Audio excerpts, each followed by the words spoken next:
Assalamualaikum warahmatullahi wabarakatuh. Waalaikumsalam. Kembali bersama saya Ahmad Maulana di wawancara eksklusif S3 TV bersama Mas Saifir Rahman. Assalamualaikum Mas Saifir. Waalaikumsalam.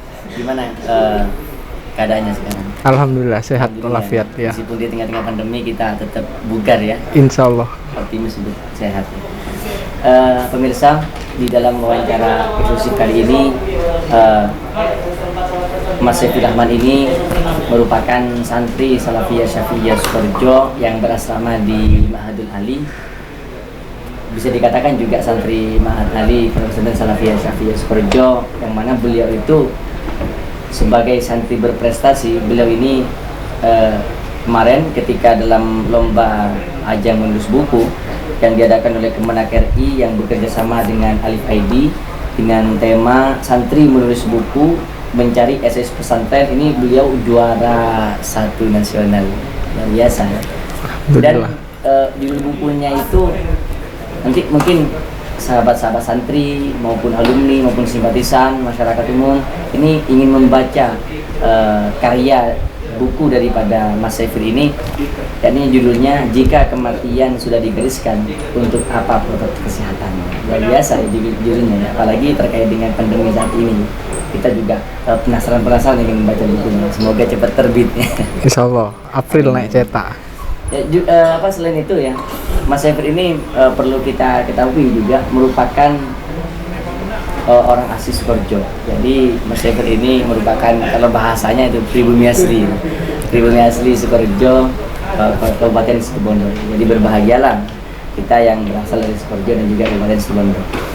Mas Saifir ya, sebagai seorang kompetitor, tentunya Anda itu ada hal-hal yang menarik untuk saya korek lebih dalam terkait dengan bagaimana perjalanan untuk dalam mengikuti lomba, terutama persiapan dan juga motivasinya dalam mengikuti lomba. Itu mungkin bisa dibagikan kepada kita semua. Iya. Ini apa dulu nih, persiapan ya? Ya, kita bahas terkait dengan persiapan. Kalau ngomong masalah persiapan itu saya rasa hampir tidak ada persiapan khusus Mas ya, karena lomba ini kan dadaan. Ketika ada informasi itu saya coba kirim proposal, ternyata lolos gitu kan. Ya udah sambil jalan persiapannya itu. Dalam membela proposal ada pihak lain yang kira-kira membantu Mas Saifir atau itu tanpa ada dukungan dari berbagai pihak? Kalau di proposal tidak ada, tapi setelah masuk 3 besar kami disediakan pembimbing khusus dari tim panitia, sehingga kami komunikasinya juga sama pembimbing terus.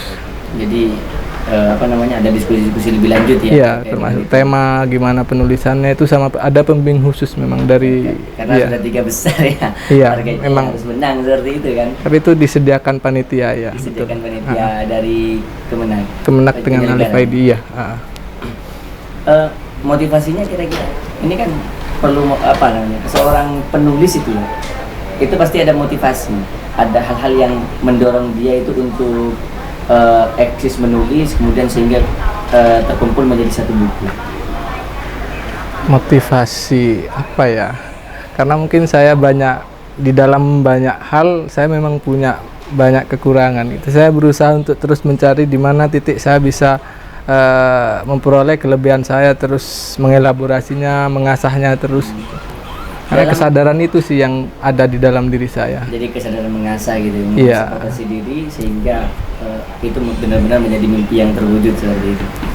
Bisa dibilang begitu. Adalah langkah awal betul. Selanjutnya seperti itu. Semoga amin. Dalam menulis buku ini kan buku ya, bukan karya tulis ilmiah. Iya, buku. Ini kalau dalam benak saya itu orang dalam menulis buku itu tidak perlu waktu yang cukup lama. Betul. Kira-kira begitu kan?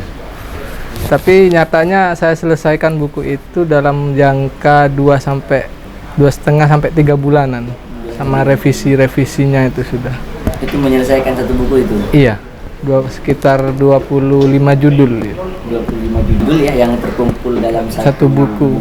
Iya. Itu dalam jangka waktu 3 bulan. 3 bulan lah. Iya. Di sela-sela aktivitas kesibukan aktivitas santri ya. Iya, betul. Ujian iya. Sambil nulis gitu. buku. Luar biasa ya. Ini penting untuk kita ambil motivasi ya, karena dalam waktu yang sebegitu ya artinya bisa memanage waktu dengan baik, mana harus belajar kan, mana harus menulis buku kan. Itu sehingga waktunya itu tidak terbuang sia-sia. Dan juga Mas Sefir, ketika perlombaan ini kan pasti ada hal yang itu menjadi atmosfer tersendiri bagi seorang kompetitor, dan itu tidak dirasakan orang banyak. Apa yang Anda rasakan? Kalau di awal-awal itu saya merasa sangat tertekan ya, penuh tekanan. Jadi kan ini lombanya lumayan bergengsi. Jadi saya ambisi untuk menang itu kan selalu muncul di awal-awal itu. Iya. Kemudian juga sayanya sebagai seorang pemula tentunya bisa nggak saya bersaing dengan mereka. Selalu ada pertanyaan-pertanyaan seperti itu, terutama soal waktunya, manajemen waktu, penulisannya. Hal-hal seperti itu yang membuat saya agak tertekan, kesulitan bahkan di awal-awal untuk memulai itu. Untuk memulai. Iya, dan tapi ternyata tetapi saya kemudian sadar bahwa itu juga tidak baik terlalu banyak berpikir seperti itu. Jadi saya lebih realistis aja. Yang penting saya harus menyelesaikan buku itu sudah.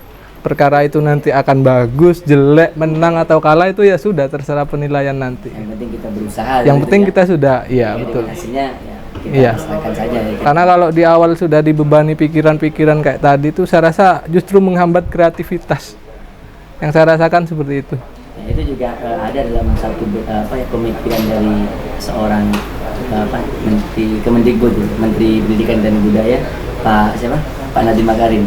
Jadi salah satu motivasi beliau untuk menjadi orang sukses itu jangan banyak berpikir tapi langsung bertindak. Mungkin selaras juga dengan pemikirannya. Ya, kurang lebih seperti itu. Tidak menganut secara real, tapi ada kesinambungan. Kemudian ketika di perlombaan ini kan tadi kan itu kan sebelum perlombaan. Ketika di panggung kompetisi. Karena ini kan mainnya saya rasa bukan di panggung, Mas. Menulis itu kan selalu di balik layar. Oh iya. Jadi orang nggak tahu itu susahnya saya menulis apa, nggak tahu. Tiba-tiba setelah jadi itu dinilai dan gitu kan. Jadi memang nggak kelihatan. Proses penilaiannya itu setelah selesai semua jadi satu buku baru dinilai. Dan itu secara langsung apa? Enggak, kita kirim filenya saja ke panitia. Iya.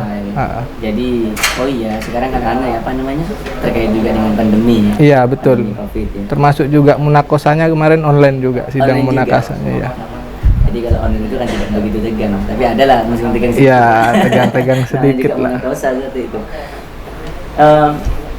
Kemudian yang sebelum yang terakhir, kira-kira apa yang Anda rasakan setelah Anda berjuang untuk berlomba-lomba, kemudian Anda menjadi pemenang, dicetuskan menjadi seorang pemenang juara satu, apa yang Anda rasakan?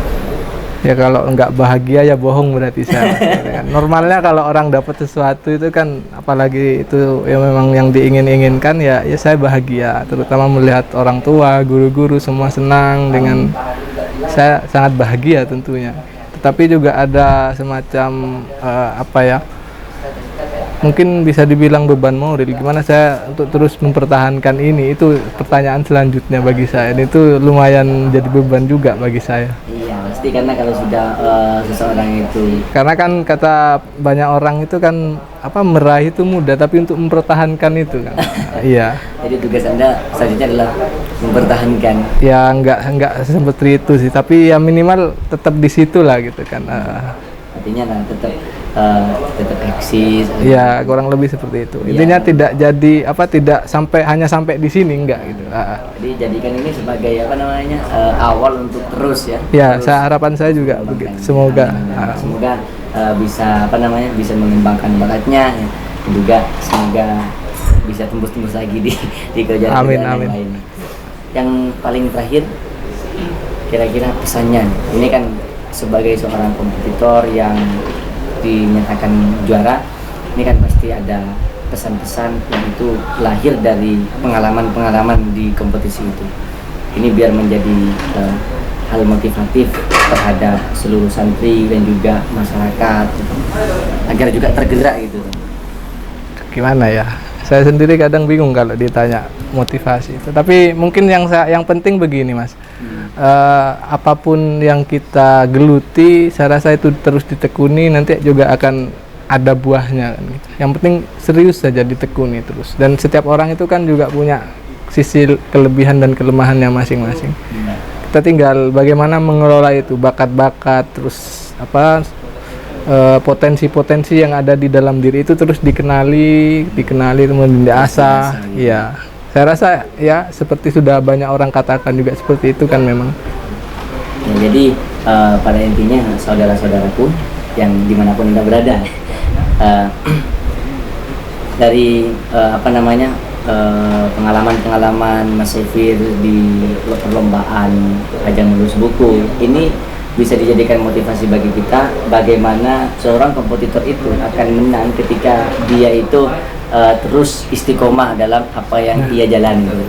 Mungkin juga merujuk kepada satu istilah, al-istiqomah itu ayat karomah. Istiqomah itu akan melahirkan kekaromahan yang lain. Mungkin itu yang bisa kita wawancarakan, diskusikan hari ini. Semoga ini menjadi hal yang positif bagi kita semua. Amin, amin. Dan semoga Mas Sefir juga semoga tambah semangat dalam menulis buku dan juga tambah semangat dalam mengikuti lomba-lomba yang lain sehingga nama pesantren kita ini terus menjadi hal yang positif sehingga banyak santri itu termotivasi untuk melakukan hal-hal yang positif dan sifatnya itu fastabiqul khairat. Mungkin itu pemirsa yang dapat kita wawancarakan hari ini. Kurang lebihnya mohon maaf. Saya Ahmad Firman Maulana pamit undur diri. Wassalamualaikum warahmatullahi wabarakatuh.